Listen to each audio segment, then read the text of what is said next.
এখানে আমরা একটা ফাংশনের ডোমেন এবং রেঞ্জ নির্ণয় করার চেষ্টা করব। সো ডোমেন কি, আমি যদি সহজভাবে বলি তাহলে ডোমেনটা হচ্ছে ইনপুট, রেঞ্জটা কি, রেঞ্জটা হচ্ছে একটা আউটপুট। মানে আমি যদি একেবারে সিম্পল ভাষায় বলি তাহলে এটা হচ্ছে ডোমেন। সো আমরা এখানে একটা ফাংশন দেয়া আছে, সো আমরা দেখতে পাচ্ছি এখানে একটা ফাংশন দেয়া আছে F of x function. So আমরা প্রথমত সেই ফাংশনটাকে লিখে নিব, তারপর আমরা এটাকে একটু চিন্তা করব যে কি করা যায়। সো আমরা কি লিখলাম, দেওয়া আছে, দেওয়া আছে। তাহলে এখানে আমাদের ফাংশনটা কি দেখেন, আমাদের এখানে যে ফাংশনটা দেওয়া আছে সেটা হচ্ছে এফ অফ এক্স ফাংশন, এবং এই এফ অফ এক্স ফাংশন সমান হচ্ছে x square minus 4x plus 3। ওইটা হচ্ছে আমাদের এখানে একটা ফাংশন, ঠিক আছে। কেন এটা ফাংশন, এটা যদি আপনি প্রশ্ন করেন তাহলে হচ্ছে এখানে x এর প্রত্যেকটা মানের জন্য আমরা y এর বা এফ অফ এক্স এর একটা ইউনিক মান পাবো, that's why it's a function. Okay, এখন এই ফাংশনের আমরা ডোমেন নির্ণয় করব। তো প্রথম বিষয় হচ্ছে এই ফাংশনটার যে আমরা ডোমেনটা নির্ণয় করব এই জন্য আমাদের কিছু কন্ডিশন বুঝতে হবে। তো দেখেন ডোমেন মানে কি, ডোমেন মানে হচ্ছে ইনপুট। ডোমেন মানে কি, ডোমেন মানে হচ্ছে ইনপুট।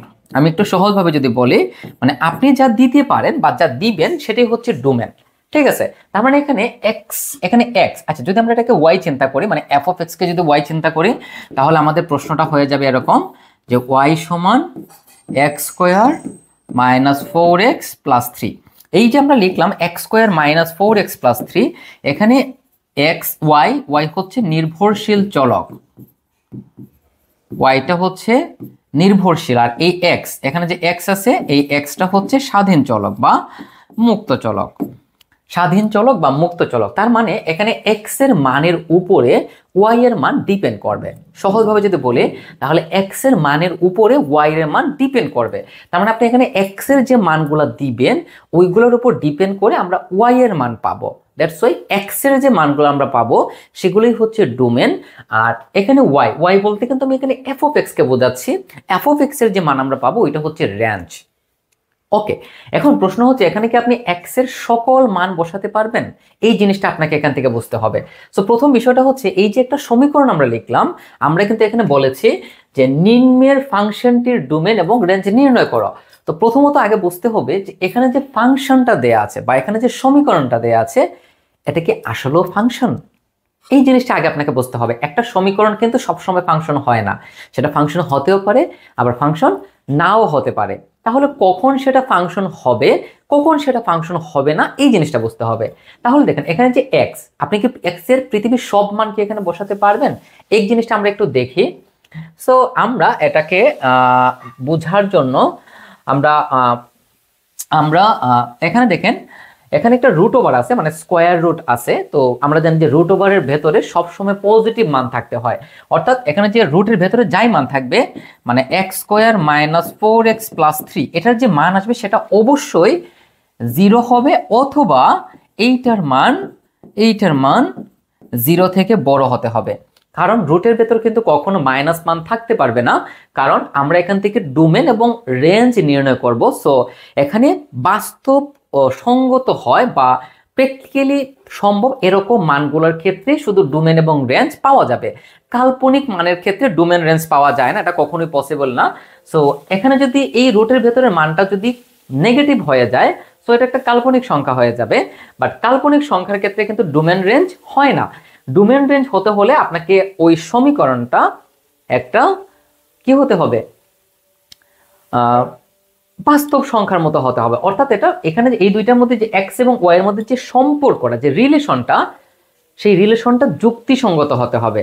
অর্থাৎ এখানে এক্স এর এমন মানগুলো নিতে হবে যে মানগুলো নিলে ওয়াই এর বাস্তব মান পাবো। আই রিপিট, এক্স এর ওই মানগুলাই নিতে হবে যে মানগুলো নিলে ওয়াই এর বাস্তব মান পাবো, এবং এখানে এক্স এর যে মানগুলো আমরা নিব যেগুলোর জন্য বাস্তব মান পাবো ওই মানগুলোই হচ্ছে ডোমেন। আর এই মানগুলো এখানে বসানোর পরে ওয়াই এর যে মানগুলো আমরা পাবো ওইগুলো হচ্ছে রেঞ্জ। ভাই আমি আশা করি বিষয়টা আপনাদেরকে বোঝাতে পেরেছি। সো আমি যে জিনিসগুলো এখানে একটু বুঝি, তাহলে এক্স এর এখানে আমরা কি কি মান বসাতে পারবো সেটা কিন্তু আমরা এখানে জানি না। আপনি এখানে এক্স এর মান 1 2 3 4 9 7 2 ওয়াই এনিথিং বসাতে পারবেন, কিন্তু দেখতে হবে যে কোন মানগুলো নিলে y এর বাস্তব মান পাওয়া যায়। এই জিনিসটার জন্য হচ্ছে আপনার এটার ক্যালকুলেশন করতে হবে এখানে। সো চলুন আমরা এখানে আসি ক্যালকুলেশনে। সো আমরা লিখব এখানে x বাস্তব হবে। সো আমরা লিখব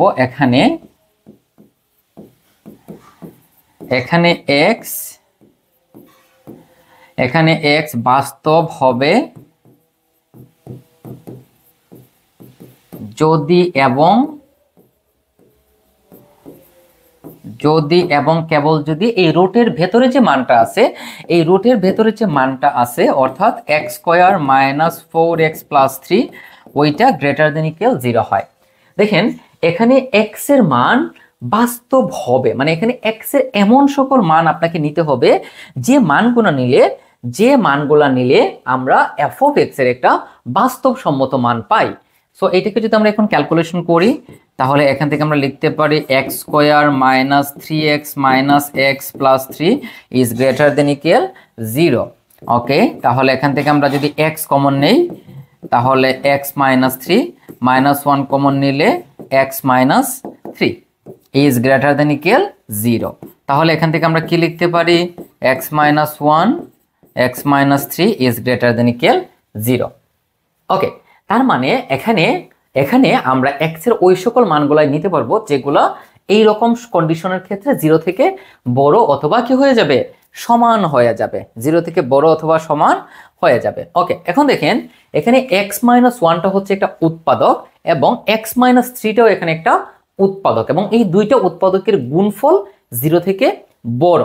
ওকে, সো এখন আমরা লিখব এখানে আমাদের উৎপাদক দুইটা কি x - 1 আর x - 3।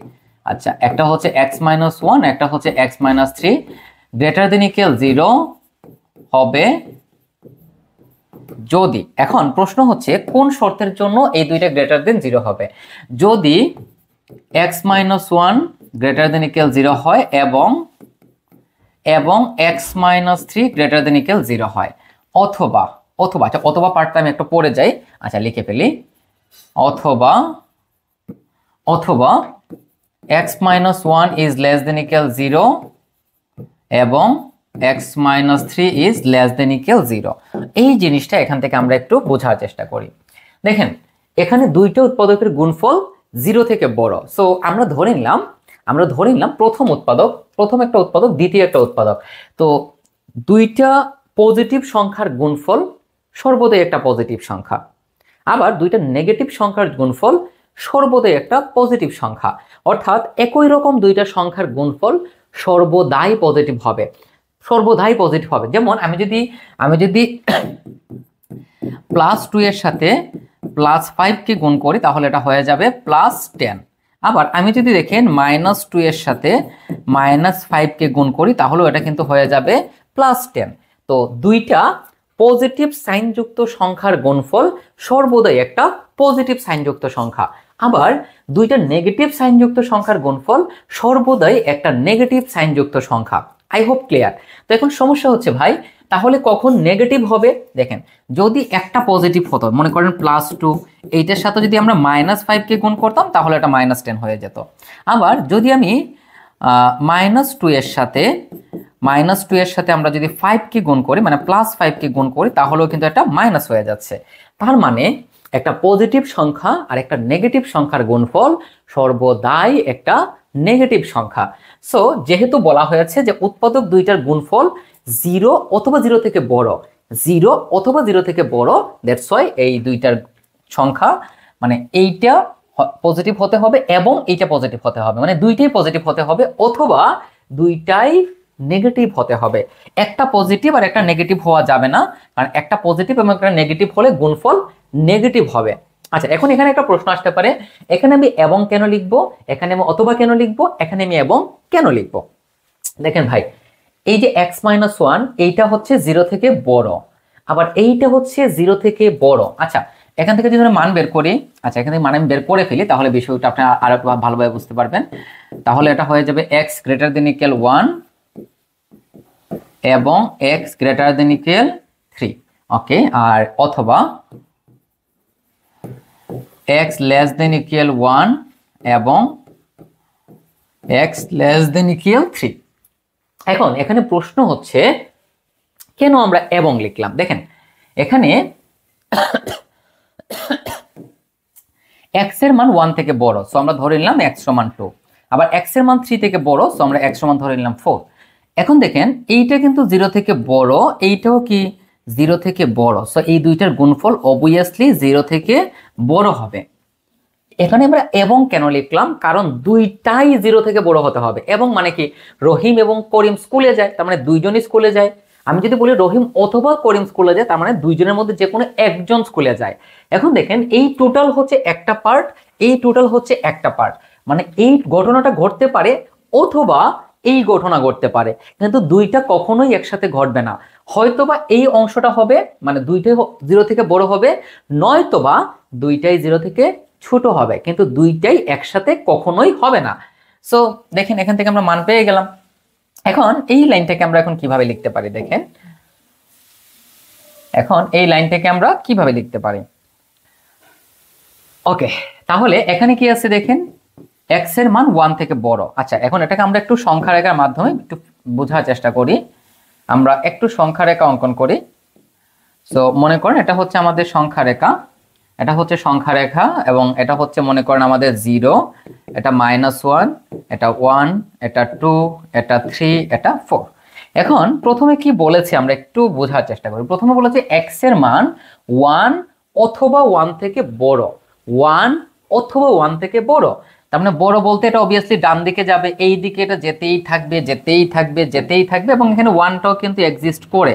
সো 1টাকে আমি ফিল আপ করে দিলাম, 1 থেকে আমি ফিল আপ করে দিলাম। ওকে, এবং x is greater than equal 3, মানে প্রথম কন্ডিশনটা হচ্ছে x এর মান 1 অথবা 1 থেকে বড়, অর্থাৎ 1 থেকে শুরু করে বড়র দিকে যাচ্ছে, বড়র দিকে 2 4 5 6 7 8 9 10 and 10 যেতে যেতে যেতে যেতে এটা প্লাস ইনফিনিটির দিকে যাবে, কারণ এই দিকটা কিন্তু পজিটিভ, এই দিকটা কিন্তু পজিটিভ। দেখেন এগুলো 0 থেকে বড় সবগুলা মান, দ্যাটস ওয়াই এটা প্লাস ইনফিনিটির দিকে যাবে। আচ্ছা, আরেকটা কন্ডিশন কি বলা হয়েছে, আরেকটা কন্ডিশনে বলা হয়েছে 3 অথবা 3 থেকে বড়। সো এই হচ্ছে আমাদের 3, সো 3 অথবা 3 থেকে বড়, এটা এই দিকে যাচ্ছে, তাকে আমরা আটকাতে পারবো না। সো এটাকে আমরা এভাবে বরাট করে দিলাম, এটাকে আমরা এভাবে বরাট করে দিলাম। তার মানে এখানে 3টা আছে এবং 3 থেকে শুরু করে এটা প্লাস ইনফিনিটির দিকে যাচ্ছে। ওকে, তাহলে তাহলে ঘটনাটা এখানে কি হচ্ছে, এখানে আমি এটাকে একটু ছোট করে দেই, এটাকে আমি একটু ছোট করে দেই এবং এটাকে আমি এখানে রাখি। ওকে, এখন দেখেন x এর মান 1 থেকে শুরু করে প্লাস ইনফিনিটির দিকে যাচ্ছে, তার মানে এখানে 1টা কিন্তু আছে, ঠিক আছে। সো এটাকে আমরা এভাবে থার্ড ব্র্যাকেট দ্বারা প্রকাশ করব, আর এখানে আমরা ইনফিনিটি লিখবো, ইনফিনিটির দিকে আমরা ফার্স্ট ব্র্যাকেট দিব। এখন এই ফার্স্ট ব্র্যাকেট এবং থার্ড ব্র্যাকেটের মধ্যে পার্থক্যটা বুঝতে হবে। দেখেন আমরা ফার্স্ট ব্র্যাকেট তখনই দিব, মনে করেন আমি যদি আপনাকে এভাবে লিখি 1 2, আবার আমি এটাকে এভাবে লিখতে পারি 1 2, আবার আমি এটাকে এভাবে লিখতে পারি 1 2, আবার আমি এটাকে এভাবে লিখতে পারি 1 2, এই 4 ভাবে আমরা এটাকে লিখতে পারি। এখন এই 4টা অংশের মধ্যে কিন্তু পার্থক্য আছে, এই 4টা অংশের মধ্যে কিন্তু পার্থক্য আছে। সো আমরা পার্থক্যগুলো একটু বোঝার চেষ্টা করি এখানে, যে এই 4টা অ্যাকচুয়ালি কি বোঝায়। দেখেন এইটা দ্বারা বোঝানো হয়, এইটা দ্বারা বোঝানো হয় 1 থেকে বড় এবং 2 থেকে ছোট। প্রথম বন্ধনীর মধ্যে থাকার মানে হচ্ছে এখানে 1 এবং 2টা এখানে নাই, বাট 1 এবং 2 এর মধ্যে সকল মান এখানে আছে। অর্থাৎ আমি যদি এটাকে এভাবে চিন্তা করি, মনে করেন এটা হচ্ছে আমাদের সংখ্যা রেখা, এটা হচ্ছে আমাদের সংখ্যা রেখা, এটা হচ্ছে 0, সো মনে করেন এটা 1, এটা হচ্ছে 2। তাহলে 1 এবং 2 এর মানে হচ্ছে এই জায়গা থেকে শুরু করে এই জায়গা পর্যন্ত এই দুইটা মানের ছাড়া, মানে 1 এবং 2 ছাড়া এর মধ্যে সকল মান এখানে আছে, যেমন 1.5 1.6 1.01 1.02, মানে 1 এবং 2 নাই, বাকি সব মান এখানে আছে। তখন আমরা এভাবে ফার্স্ট ব্র্যাকেট দ্বারা প্রকাশ করব।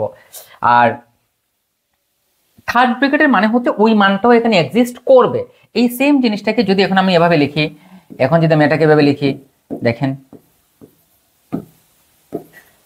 1 2, তো এই যে আমি যদি থার্ড ব্র্যাকেট দিই, তার মানে বোঝাবে 1টা আছে, 2টাও কি আছে, এবং এর ভেতরে সব মানও আছে। 1 থেকে শুরু করে 2 পর্যন্ত তখন হচ্ছে থার্ড ব্র্যাকেট। এইটা দ্বারা বোঝানো হয়। 3 নম্বরটা দ্বারা আমরা কি বুঝি দেখেন, 1 2, তো এটা দ্বারা এরকম বোঝাবে যে 1 নাই, ফার্স্ট ব্র্যাকেট থাকা মানে ওইটা নাই, ওইটা থেকে বড় বা ওইটা থেকে ছোট। তো এইটা দ্বারা বোঝানো হয় 1টা এখানে নাই, কিন্তু 1 থেকে বড় মানগুলো আছে। আর এইটা দ্বারা বোঝানো হচ্ছে 2 আছে এবং 2 থেকে ছোট মান। তার মানে হচ্ছে 1 থেকে বড় মান কিন্তু 2 পর্যন্ত, মানে 1 থেকে বড় সব মান যেগুলো 2 পর্যন্ত এক্সিস্ট করে। এখানে crore crore, billion billion, trillion trillion অনেক মান আছে, এই সবগুলো মান এখানে এক্সিস্ট করে। আর লাস্টেরটা দ্বারা আমরা কি বুঝি? লাস্টেরটা আমরা কি লিখেছিলাম দেখেন, এটা দ্বারা আমরা কি বুঝি? এটা দ্বারা বুঝি যে 1 থেকে শুরু করে 2 এর আগে পর্যন্ত, 1 থেকে শুরু করে 2 এর আগে পর্যন্ত, বা 2টা কিন্তু এখানে নাই, 2টা কিন্তু এখানে নাই, ঠিক আছে? তো এই জিনিসটা আশা করি আমরা বুঝতে পেরেছি। তাহলে দেখেন এখানে কিন্তু 1 আছে, তাই 1 এর দিকে আমরা দিয়েছি থার্ড ব্র্যাকেট। আর পজিটিভ দিকে কত পর্যন্ত গেল? ইনফিনিটি। কিন্তু ইনফিনিটি কিন্তু নাই, ইনফিনিটি বলতে আসলে কোনো কিছু এক্সিস্টই করে না, মানে যে মানটা এক্সিস্ট করে না তার ঠিক আগে যে মানটা এক্সিস্ট করে ওই মান পর্যন্ত এইটা। ওকে, এবং এবং বলতে আমরা ইন্টারসেকশনকে বুঝি, এবং বলতে আমরা অলওয়েজ ইন্টারসেকশনকে বুঝি, কারণ এটা দ্বারা এবং এর কাজ করে। 3 অথবা 3 থেকে বড়, দেখেন 3 অথবা 3 থেকে বড়, তাহলে 3 এর দিকে থার্ড ব্র্যাকেট আর বড় পজিটিভের দিকে যাচ্ছে, তাই হচ্ছে ইনফিনিটি। ওখানে আসেন আমরা এই শর্ততে যাই, এখন আমরা এই শর্ততে যাই। সো আমরা লিখব অথবা, দেখেন x এর মান 1 অথবা 1 থেকে ছোট। আচ্ছা, এটাকে আমরা মুছে দেই, এই জিনিসটা আমরা আশা করি বুঝেছি। এখন এই জিনিসটা আমরা আবার অঙ্কন করব আমাদের বোঝার সুবিধার্থে। সো ধরে নিলাম এটা হচ্ছে আমাদের সংখ্যা রেখা। সো 1, আমি এটা মনে করেন 0, এটা হচ্ছে -1, এটা হচ্ছে 1 2 3 4। ওকে, এখন এখানে আমরা একটু বোঝার চেষ্টা করি। এখানে বলেছে x <= 1, অর্থাৎ x এর মান 1 অথবা 1 থেকে ছোট। তাহলে এখানে 1 থেকে শুরু করে এটা বাম দিকে আসতেই থাকবে, তার মানে এখানে 1টা কিন্তু আছে, 1টা কিন্তু আছে, তো এটাকে আমরা এভাবে বৃত্ত ভরাট করব। আর এটা যেহেতু বাম দিকে আসছে, দেখেন এই মানটা কিন্তু ছোট হতে যাবে। একটা সংখ্যা রেখার ডান দিকে যত যাবে মান তত বড় হতে থাকবে, আর বাম দিকে যত আসবে মান কিন্তু তত ছোট হতে থাকবে।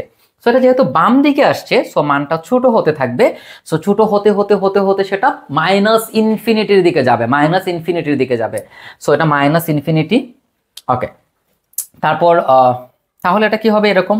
আবার x এর মান 3 অথবা 3 থেকে ছোট, সো এটাকে আমরা বর্ডার করে দিলাম, এটাকে আমরা বর্ডার করে দিলাম, আর এখান থেকে আমরা আরেকটা টান দিয়ে দিলাম। সো এটা মনে করেন এটাও -ইনফিনিটির দিকে আসছে, -ইনফিনিটির দিকে আসছে। এখন এটাকে যদি আমরা লিখি, তাহলে দেখেন এখানে দেখেন সংখ্যা রেখা যখন আমরা লিখবো তখন ছোট মানটাকে আমরা বাম দিকে লিখবো, বড় মানটাকে আমরা ডান দিকে লিখবো। তাহলে এখানে 1টা কিন্তু বড়। দেখেন আমরা যদি প্রথম কন্ডিশন, আমাদের নিচের লাইনটা হচ্ছে প্রথম কন্ডিশন, এটাকে আমি অন্য একটা কালার দেই। ওকে, এখন দেখেন এই যে নিচের যে লাইনটা, মানে এই যে মধ্যে যেটা আছে ওইটা হচ্ছে আমাদের প্রথম অংশ, অর্থাৎ 1 থেকে শুরু করে 1 এর কম সকল মান। তাহলে এখানে বড়কে 1, বড়কে 1, সো 1 এর দিকে হবে থার্ড ব্র্যাকেট। কেন থার্ড ব্র্যাকেট? কারণ 1টা এখানে আছে, আর ছোট মান তাই হচ্ছে -ইনফিনিটি, আর এখানে হবে ফার্স্ট ব্র্যাকেট। সো এটাকে আমরা একটু সুন্দর করে যদি লিখি, তাহলে -ইনফিনিটি 1। ওকে, এখানে ফার্স্ট ব্র্যাকেট কেন? কারণ -ইনফিনিটি বলে কিন্তু আসলে কোনো কিছু নাই, মানে আমরা যেটা জানি না তার ঠিক আগে যে মানটা জানি ওই মানটার কথা এখানে বলা হয়েছে -ইনফিনিটি পর্যন্ত। আর মাইনাস কেন? কারণ 1 থেকে ছোট সকল মানকে বোঝাচ্ছে। তারপর আছে এবং, এবং মানে কি? ইন্টারসেকশন। এখন দেখেন 3 থেকে শুরু করে তার ছোট সকল মান, তাহলে ছোট বলতেই -ইনফিনিটি, আর 3টা কিন্তু এখানে এক্সিস্ট করে কারণ এখানে ইকুয়াল আছে, তাই এখানে হবে থার্ড ব্র্যাকেট, এখানে হবে থার্ড ব্র্যাকেট। ওকে, সো এই গ্রাফটা আমি মুছে দিই, আশা করি এই জিনিসটা আমরা বুঝতে পেরেছি। ওকে, এখন এই দুইটার মধ্যে, আচ্ছা এইটা আমরা একটু রাখি এখানে, কারণ এটা আমাদের এখনই কাজে লাগবে। আগে আমরা এই অংশটা একটু দেখে ফেলি, যেহেতু এখানে গ্রাফটা আছে, মানে সংখ্যা রেখাটা আছে। দেখেন ইন্টারসেকশন বলতে আমরা কি বুঝি? ছেদ, মানে দুইটার মধ্যে মিল কি আছে, মিল কমন কি আছে, এই জিনিসটা আপনাকে দেখতে হবে। সো আমি এখানে দুইটা টান দিয়েছি, দেখেন দুইটা টান দিয়েছি, এই দুইটা টানের মধ্যে মিল কি আছে দেখেন। এই যে আমি -1 থেকে ছোট সব মান লিখেছি, এই সকল মান কিন্তু 3 থেকেও ছোট, 3 থেকেও ছোট, কিন্তু যেগুলো 3 থেকে ছোট সেগুলো কিন্তু আবার 1 থেকে ছোট নয়। কারণ এই যে জায়গাটা আছে দেখেন, এই যে জায়গাটা আছে আমি একটু দেখাই। দেখেন এই যে জায়গাটা আমরা দেখতে পাচ্ছি, এই জায়গাটা কিন্তু এই কন্ডিশনের মধ্যে পড়ে নাই, এই কন্ডিশনের মধ্যে পড়ে নাই। তাহলে এই যে আমরা দুইটা টান দিয়েছি বাম দিকে, এই দুইটা টানের মধ্যে মিল কোথায় আছে? মিলটা আছে এই জায়গা থেকে, এই 1 থেকে শুরু করে মিলটা আছে, দেখেন মিলটা আছে এই 1 থেকে শুরু করে, এই 1 থেকে শুরু করে তার বাম দিকে যত মান আছে সবগুলো কিন্তু মিল আছে। কারণ এটাও দেখেন মাইনাস ইনফিনিটি পর্যন্ত, এটাও হচ্ছে মাইনাস ইনফিনিটি, মানে মাইনাস ইনফিনিটির ঠিক আগ পর্যন্ত আর কি। সো এইটাও হচ্ছে মাইনাস ইনফিনিটির ঠিক আগ পর্যন্ত। কিন্তু দুইটার ক্ষেত্রেই মানে যে ডেস্টিনেশনটা মানে কোথায় গিয়ে শেষ হচ্ছে সেটা হচ্ছে 1, মানে বড়র দিকে মান হচ্ছে 1, কিন্তু ছোটর দিকে এটা মাইনাস ইনফিনিটি এর আগ পর্যন্ত। সো এই দুইটাকে যখন আমরা একসাথে করে ফেলবো, তখন বাম দিকে কিন্তু মাইনাস ইনফিনিটি আর এইটা হয়ে যাবে 1। আর এই অংশটা কিন্তু আর থাকবে না, কারণ এই দুইটা পার্টকে আমরা একসাথে করেছি, ছেদ করেছি, কমন এরিয়া নিয়েছি।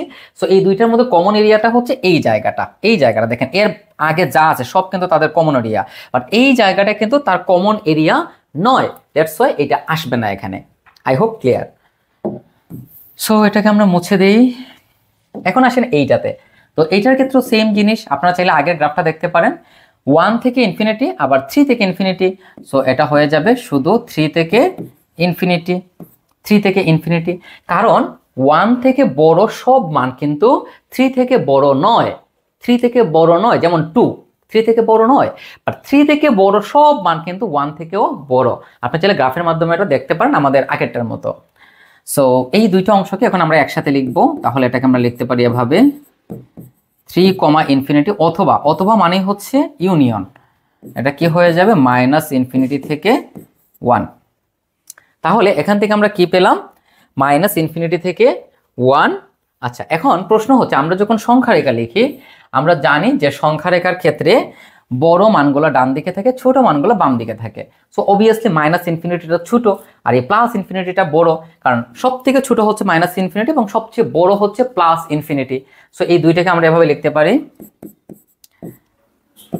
মাইনাস ইনফিনিটি থেকে 1 ইউনিয়ন 3 থেকে ইনফিনিটি। এবং এই যে আমরা লাইনটা বের করলাম এইটাই হচ্ছে ডোমেন, সো আমরা লিখব সুতরাং f of x ফাংশনের ডোমেন। সো আমরা লিখব df, d মানে হচ্ছে ডোমেন, f মানে হচ্ছে ফাংশন, মানে এখানে f of x ফাংশনের ডোমেন। তাহলে এখানে ডোমেন হচ্ছে এইটা, অর্থাৎ মাইনাস ইনফিনিটি থেকে 1 তারপর ইউনিয়ন 3 থেকে ইনফিনিটি। ঠিক আছে, এইটা দ্বারা আসলে অথবা বোঝায়, মানে দুইটার মধ্যে আলাদা পার্ট বোঝায়, এবং এই দুইটার মধ্যে কিন্তু আলাদাই, দুইটার মধ্যে কোনো রিলেশন কিন্তু নাই। ঠিক আছে, এটাই হচ্ছে আমাদের ডোমেন। সো আমাদের প্রথম অংশ ছিল এই ফাংশনে কি করতে হবে? ডোমেন নির্ণয় করতে হবে, বাট আমরা এখান থেকে ডোমেন বের করে ফেললাম। আচ্ছা, এখন আমরা যে ফাংশনটা ছিল, আচ্ছা আমাদের হিসাবের সুবিধার্থে আমরা এটাকে একটা ফাংশন, আচ্ছা এটাকে আমরা একটা ছোট করে নেই, এটাকে আমরা একটা ফাংশন ধরে নেই, মানে এটা তো ফাংশনই, মানে এটাকে আমরা একটা সমীকরণ ধরে নেই। সো আমরা লিখবো এখন এক হতে পাই। সো আমরা কি লিখবো এখন? ধরি। সো আমরা এখান থেকে ধরবো, কি ধরবো? আমাদের যে ফাংশনটা ছিল f of x ফাংশন, এবং আমাদের f of x ফাংশন সমান কি ছিল? √x² মাইনাস, দেখেন √x² মাইনাস 4x প্লাস 3। এবং এটা আমাদের হিসাবের সুবিধার জন্য এই টোটাল অংশটাকে আমরা ধরে নিলাম মনে করেন y। তাহলে এখান থেকে আমরা কি পেয়ে গেলাম? y সমান √x² মাইনাস 4x প্লাস 3। এখন আসেন ডোমেনের মধ্যে। তো আমরা প্রথমে একটা কথা বলেছিলাম, এখানে আমরা একটু আসি যে এই দুইটার মান 0 থেকে বড় অথবা সমান, মানে দুইটার গুণফল 0 থেকে বড় অথবা সমান। এখন প্রথম প্রশ্ন হচ্ছে এইটার ডোমেনটা কি? ইনপুট, মানে আপনি কি কি মান এখানে দিতে পারবেন সেইগুলোই হচ্ছে ডোমেন। আপনি কিন্তু সব মান দিতে পারবেন না। এখন দেখেন এখানে যে আমরা লিখেছিলাম মাইনাস ইনফিনিটি থেকে 1 পর্যন্ত অথবা 3 থেকে ইনফিনিটি পর্যন্ত, এর মধ্যে যেগুলো আছে এর মধ্যে একটা মান আছে 2, দেখেন এখানে 1 এখানে 3, এর মধ্যে একটা মান আছে 2। দেখেন আমরা এখানে 2 বসায় দেখি কি হয়। যদি আমরা এই সমীকরণের মধ্যে 2 বসাই তাহলে বিষয়টা কি হবে দেখেন, 2 বসালে এটা হয়ে যাবে 4, 2 বসালে এটা হয়ে যাবে 8, আর এটা হচ্ছে 3।